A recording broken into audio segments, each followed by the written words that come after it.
Hello, and welcome to Sound Off with System One. I'm your host, Krista Kornchuk, and I'm here today with our panel of experts to speak with you about what to do if you lose your job. Before we get started, here are a few words about System One. System One is a leading provider of specialized, highly technical outsourced services, workforce solutions to critical infrastructure, technology, life science, and government sectors, putting more than 650 employees and 9,000 contractors to work in the United States, Canada, and the UK. As you're tuning in today, please join us in the comments. Our marketing team will be monitoring them. Let us know where you're joining from and which industry you work in. And if you have any questions related to today's topics, please drop them in the comments as well. And we'll try to answer as many questions as possible. And before we get started, we're going to have our expert panel introduce themselves and share their hot jobs. You can view these hot jobs by scanning the QR code or visit jobs.system1.com. Todd, we'll start with you. Okay. Thank you, Krista. Hi, my name is Todd Harudian. I'm here in Chicago, and I am the Director of Recruiting for the Energy and Engineering section of System One. And one of our recent and hot jobs is a Director of Engineering, Regional Engineering. This company is an association in the engineering industry, and we're looking for an engineering manager, primarily up in the Northeast, to be based out of Pittsburgh, to report to the VP. They're going to be in charge of this association's research and development and their products and information. So it does require a civil, mechanical, or electrical engineering degree, preferably also a professional engineering, a PE license. If you are interested and that seems like a fit with your background, please go to System One, jobs.system1.com. But also check out many of our other openings that we have throughout the country. Yeah, hi, Krista. My name is Zach Shaw. I'm the VP of Business Operations for ALTA. ALTA is a subsidiary of System One based in Rockville, Maryland. We do almost entirely IT staffing with both commercial and government customers. And the position that I wanted to highlight today actually is one of our few non-IT positions. It is with a DoD client of ours. It is an administrative assistant level 1 role, again, for a DoD client, and it requires a top secret SCI clearance. And the reason I wanted to highlight that today is we actually have 17 openings for this across 3 different locations around the DC area. So looking for quite a few of these folks, and all it requires is 3+ years of clerical and administrative experience. Anybody that's worked in DoD before is definitely preferred, and especially for that clearance. So that's what we're looking for, and it is a direct hire position with the client. Well, good afternoon, everybody. My name is Sean Thibodeau. I'm the recruiter with Mountain Limited Engineering Firm. We've been in service for over 40 years. We highlight wireline and wireless throughout the United States. My hot job for today is a field engineer in the Charlottesville, Virginia area. We currently have 5 openings. We're looking for people with a background in telecom, of course, who have done outside plant engineering, or somebody that might have had experience inside ISP and OSP as a technician. 5 openings. This is an open-ended W-2 contract position with an amazing production rate for the pay scale. Have a great day. Thank you to our panel. Again, you can scan the QR code or visit jobs.system1.com to view all other available jobs. Without further ado, we're going to get started with our topic on what to do if you lose your job. So the first question, what are the first steps one should take immediately after losing a job? Todd, we'll start with you. Okay. Going to state the obvious, but it's time to update the resume. It's probably the first step that anybody should be doing in the job search. So get that updated with your most recent experience. The second thing is update your social media. And when I say that, I mean namely LinkedIn. because that's kind of out there as a business-oriented social media site. But I don't want to, de-emphasize even Facebook. There are opportunities there as well to be found. So in all aspects of social media, update and let people know that you're looking for a new position. And lastly, kind of a shameless plug, but seek out recruiters. Maybe it was, start the networking there. Let recruiters know that you're open for new opportunities. Maybe these were recruiters that have reached out to you in the past, that you maybe said, no, I'm kind of happy now. I'm not interested, but now's the time to call them back up and say, hey, help me out. And so those are the biggest 3 steps to do, in my opinion, to start with. Yeah, Todd, those are some really great ideas and great things to kind of start with. So I'm going to take a little bit of a different approach for what happens maybe like right after you're let go or laid off or whatever it might be. And that is, take a deep breath, relax. There's going to be a lot of emotions, a lot of things happening there, right? So a lot of folks have been let go or laid off in their past and have ended up in much better situations. So it's not going to be the end of the world. Relax. And then, once you kind of, understand the situation that you're in, and you understand that, again, not the end of the world, go ahead and do those things that Todd recommended as well.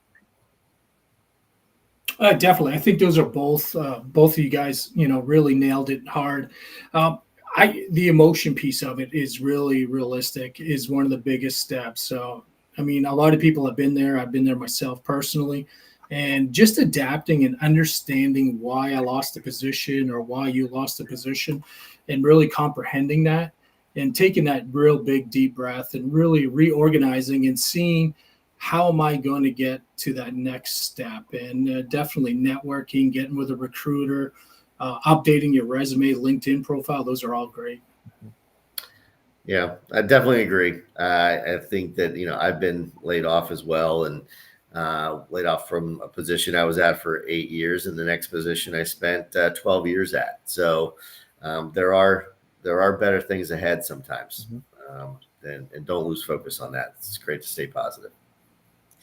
I absolutely agree. We make the best decisions when we can regulate our emotions, and we will network more effectively and, just apply and make decisions more effectively. It looks like we have a question from a LinkedIn user. I'm going to show it. Someone told me it's easier to find a new job when you already have a job versus looking for a job when you're laid off. Is this true?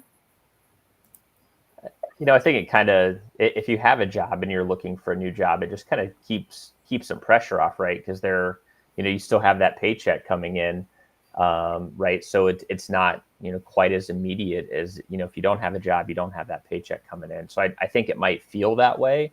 But as far as, actually easier to find a job when you have one, I guess I don't know if I agree with that or not. Yeah, that's a good point, Zach. I'll say this, that in many ways, looking for a new position is a full-time job in and of itself. And that's kind of another thing that you have to get in the first step mindset is, is that my new job is to find a job. And the networking, the applying, the working with recruiters. I mean, it's hours every day. And so you have the time when you don't have a job to do that, and you can dive full throttle into finding a new position. When you're working, you don't have that time. You obviously have your main job that you should be focusing on, and you may not be able to spend as much time focused on finding another opportunity when you're working. So there's pros and cons to each. There's no right answer. I don't think that there's a wrong way of doing things, but it just depends on the situation you're in. I don't think employers I think the important thing is that I don't think your next employer looks differently at you, whether you're working or not working. Yeah, I don't know if there's a right or wrong answer for that question, without a doubt. I think it's always important, if you're keeping your eyes open, by maintaining kind of your social media, your LinkedIn preference, making sure things are up to date on your resume, But more importantly, if you're currently looking for a role while you're currently working, hopefully the company's not going belly up, or hopefully you're still engaged in your position. Because uh, one thing that I look at is when I'm talking to candidates on a daily basis is first question is I ask them, why are you currently looking for a new opportunity?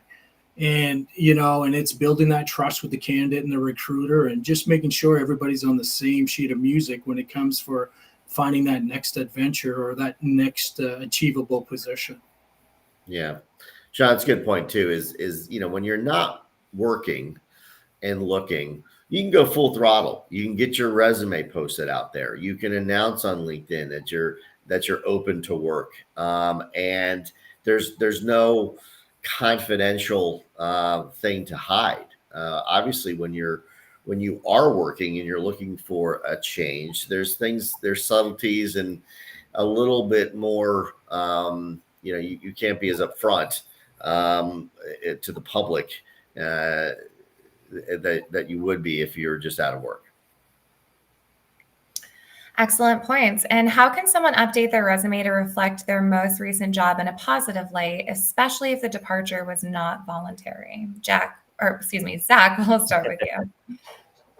Yeah, whether it's voluntary or not, I guess I don't know that really matters when you're putting together your resume, right? Because in any job, you have problems that you solve in that role. You have experiences that you've gone through, right? You've probably accomplished a number of things, and that's the kind of stuff that needs to go on a resume, right? It's the accomplishments, it's the day-to-day activities, it's things like that.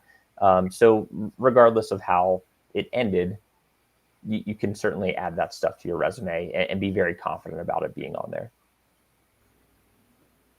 Yeah, most definitely. I think the accomplishments, identifying or highlighting achievements that you've completed during the time, and really just a couple of quick bullet points of what truly did you do on a day-to-day basis at your position. Because sometimes what you were hired for and what you're actually doing in your role are two different things. So definitely highlight the achievements accomplished. Yeah, and I'll further add. I think that it's a subtlety, but if you were laid off last month, go ahead and put April 2024. Don't put to present. It's a little misleading, and you want to be honest from the get go with potential new employers that no, I'm no longer working there, and that's okay. Because to present means that like it looks like you haven't updated your resume or that you're trying to hide something. Now just go ahead and say April 2024. That's when I ended employment. Absolutely. And I think the same rules apply for addressing, a job departure in interviews as well. So that's definitely something to keep in mind there. Can you share some tips on how to effectively use job boards and recruiters during a job search? Zach, we'll start with you. Yeah, I guess that I would start directly with the recruiters, and maybe that's just because of the position that I sit in, where I work with a number of really excellent recruiters here at ALTA and across all of System 1. But the recruiters have that up-to-date knowledge, right? You can ask a recruiter questions. You can ask them, market conditions, things like that, where, if you're posting your resume on a job board, and don't get me wrong, we use job boards every day. What I'm just saying is that I would start with a recruiter, because you can get some feedback from that recruiter as well, who really knows the market. Yeah, I mean, job boards are a little bit more of a passive approach. I mean, obviously you can post your resume and hope for people to call you. You can apply for positions and hope that people will call you back, but recruiters will be more engaged. They'll also just know the details of what you're specifically looking for. I guess I'd almost kind of correlate it to buying a house. Can you drive around and look at houses and call the numbers that are listed out front, or can you call a real estate agent and say, hey, I want to buy a new house, and they're going to gather the details of the types of how homes you're looking for and match you up with those. I mean, so let us do some of the heavy lifting for you. Yeah, most definitely. I think job boards are great. It allows you to see what's out there, but really partnering up with a recruiter, they're their mentor, they're a coach, they're somebody that you can actually lean on. A lot of recruiters, we're tied in with hiring managers, and we can work with you to address any deficiencies that might be on a resume, to ensure that you're actually getting the right interview and you're a good fit for the role. Just relying on job boards sometimes doesn't allow you to know some of the hidden perks that might be in that role, or some of the, questions that might not be asked during an interview where a recruiter can, do that prep and get you ready for it. Absolutely. And we have a question from Diana. Sorry, it's not coming in. Follow up on that. Should we call the recruiter and give a pitch? I don't get responses when I send my resume through their website. Okay, I guess maybe we'll clarify. I think that there's internal recruiters at organizations, what we would call an end customer. So if there's maybe a recruiter at say Boeing or something, is a little different than a recruiter working for a search agency. I think we're going to be a little bit more reachable in response to your inquiries than potentially a recruiter that's at an end customer that's getting, thousands of resumes a day. But I think that I don't know if there's necessarily a reason to give a pitch, but you can certainly just outline what you're looking for. A lot of times I'll email them back and say, can you give me just the quick parameters of what you're looking for? Are you open to contract? Are you open to permanent work? What's your geographic, give me at least a little bit of an idea before we have a conversation. Because I may not be able to help you out. You may not be in the industry that I'm focused in. Well, a lot of us as recruiters in the search business are focused, as you can see. We've got a telecom related recruiter, we've got an IT related recruiter, and we got an engineering recruiter even on this call. And System One does that all, but we operate in very niche fields. So if there's a clinical specialist, and I might refer you to another recruiter here at System One, not me. So that's what I would just say with that. Absolutely. And how important is networking in finding a new job, and what are some effective ways to network, when one has lost a job? Sean, we'll start with you. I think network is a key. Every day I'm talking to people, LinkedIn. I got people messaging me. It's just, your network can be unlimited. I encourage people, though, when they're networking, to focus on the fields they're looking for, because kind of like Todd mentioned, we all specialize in a certain category or in a field, and it is hard. I get people that reach out to me on a daily basis, drop resumes on my LinkedIn profile and say, hey, give me a call. And I tell them if I can or can't help them. But networking will set you apart from other people because we have the inside. We can give you the scoop. We can allow you to grow in that area. Yeah, I can't emphasize enough the importance of networking. Just even personally, the last time I was laid off, I ultimately ended up with offers only from positions that I had networked through. I got very little response myself from applying and submitting my resume, and I actually the best leads on opportunities and offers were from my own network. Reaching out to old managers, old colleagues, and just letting them know that I was looking, that I what they had open in their organization. Sometimes it was just conversations, and maybe there's a position that's not yet even budgeted, but they want to, you get ahead of the game a little bit. Before that position's even approved and created, you're already slated for it. So there's a lot of things that can happen through that. And, and again, I consider recruiters part of that, network as well. Yeah, I don't think that we could overstate the importance of networking in looking for a job.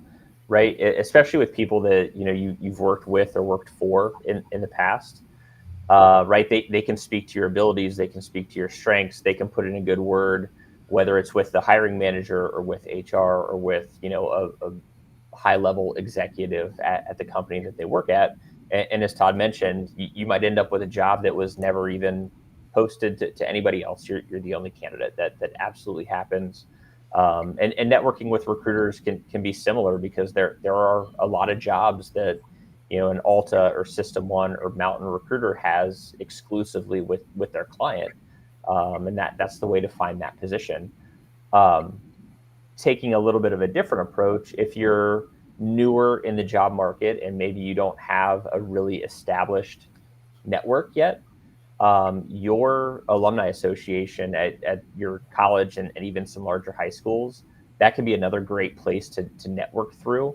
Because again, people like to work and like to help folks that they have things in common with. So I think that's another option for those earlier in their career.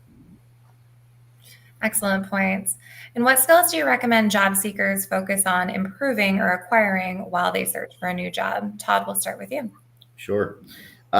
Interviewing, polish the interviewing skills, role play, run, scenarios, even if it's just within your head about, anticipating the questions that are going to be asked of you. There's no doubt that your job.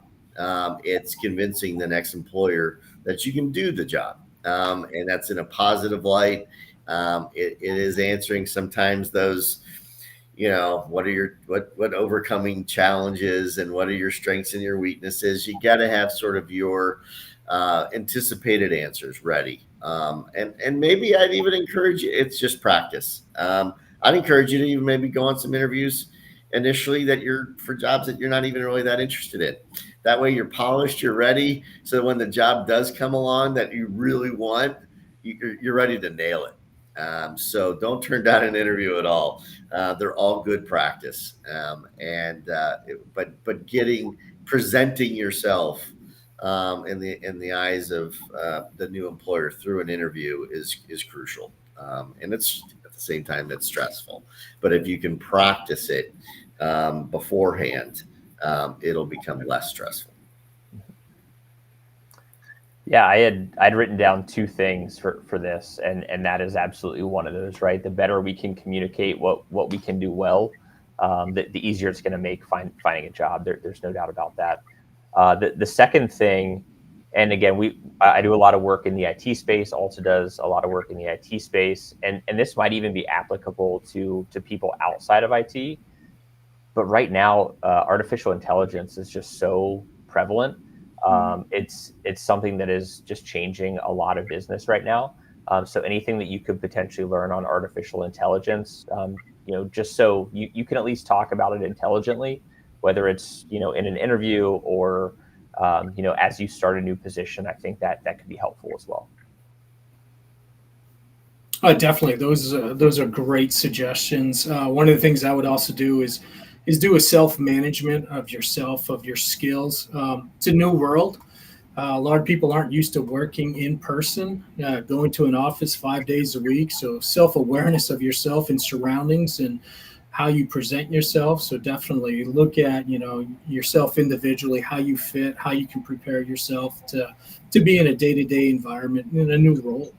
It's a skill that needs to be perished because the way you talk at home or work at home is definitely potentially not the way you're going to act in an office.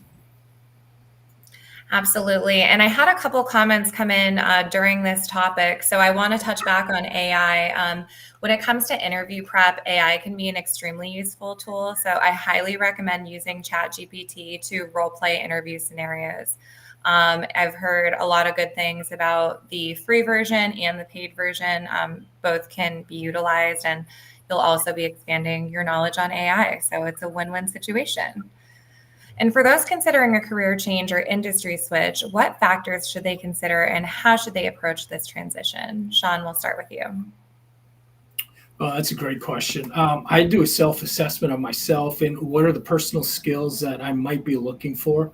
I'm a retired Army guy. I never thought I would be a recruiter, to be honest with you, and I love it.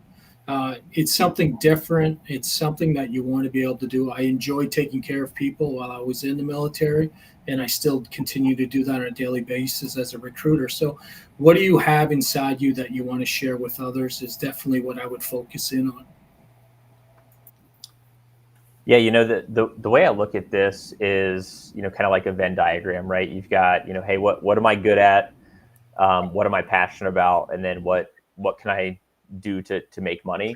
And if you can find a place where all three of those connect, I think that's where you try to focus first, right? Because I think if you're really passionate about what you're doing and you're really good at it, and it's a valuable service that again can help make you money or you can make a living on, then that's a great place to be. But it does take that reflection and kind of doing that self-assessment.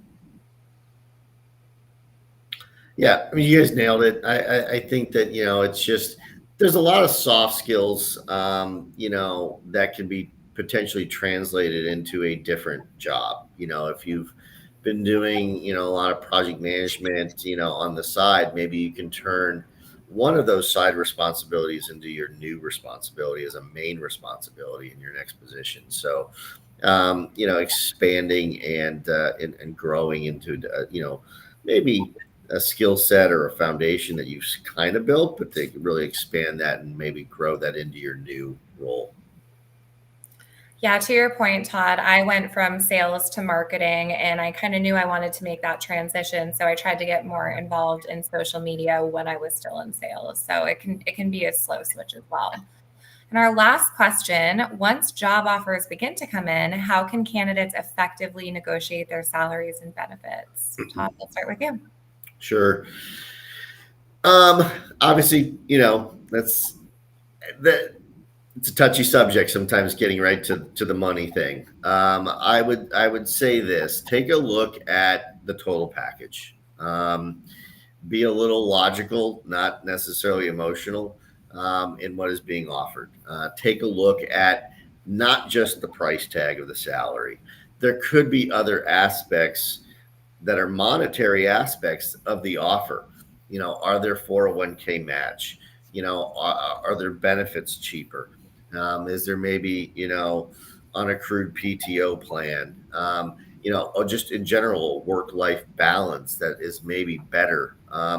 Even the industry that maybe the company is operating in. For somebody that maybe just suffered a job loss from a layoff from an industry, obviously, or a company that was maybe not positioned for the future, maybe getting yourself into a company that is in a increasing industry that will provide more job security, maybe at a lower salary, maybe not. Maybe that's a more secure role for you. A lot of it depends on where you are potentially in your career path, but I think bottom line is take a look at the total package, the company, the culture, certainly the compensation, but the benefits as well. All of that will factor into your happiness in your next role. Well, I'm pretty sure Todd covered everything in this subject, but a lot of positions, depending if it's a contract or direct hire, gives you that flexibility of what you can potentially negotiate. But probably the biggest thing is right up front, when you're working with that recruiter, when you're going through this process, knowing exactly what you're looking for, knowing exactly what the pay scale is. And every offer I give for somebody as an employee, first thing I tell them is make sure you talk to your better half and that everybody's on board with this before you accept it. So, yeah, it's a tough subject. Yeah, I agree with both. Yes, starting the conversation, I think, very early on in the process, right? Like kind of making sure that the recruiter or whoever's hiring understands what you're expecting in the beginning does kind of help with that negotiation later on, right? So there might not be, or at least hopefully there aren't any surprises that come later on. And then I would also say, work very closely with your recruiter. Your recruiter, again, if it's a third-party recruiter like ALTA, System One, Mountain, they're going to know market rates, and they're going to understand their clients and kind of how their clients work, and that can also be very beneficial when it comes to negotiating those offers. Yeah. Thank you. And if you want to dive deeper into salary negotiation, you can go to the newsletter section of our LinkedIn page. We have a full article on salary negotiation. You can also go to System One's YouTube channel, and we have a Sound Off with System One episode on salary negotiation too. So there's really a lot to unpack there.